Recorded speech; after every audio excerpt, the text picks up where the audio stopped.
Hi all, so I am back today with a update about my first 24 hours on Zepbound. So compared to Wegovy, the first thing that I noticed was that I started getting dry mouth right away, whereas with Wegovy, I feel like it took a couple of weeks before that started to happen.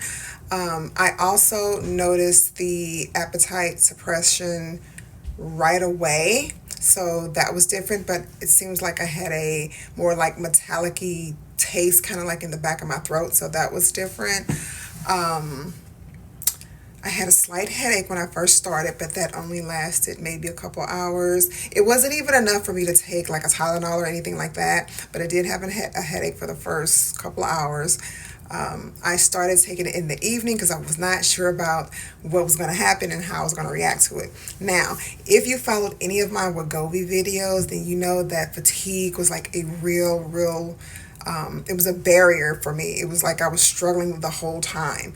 I was taking B12, which I still do. I still drink B12. But since I've been on the Wegovy, my energy never came back to like 100%. So the first thing that I noticed that was very significant for me with being on the 10 milligram Zepbound was that I never experienced fatigue at all today.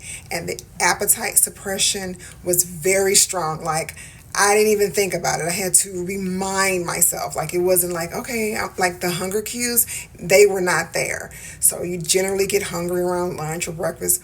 I wasn't feeling that. So that was very different for me. So I am pretty excited about what this holds in store for my weight loss. I have around 35 more pounds that I'm trying to lose. So hopefully I'm able to get there with this new medication. So yeah, and continue to watch the journey and come along.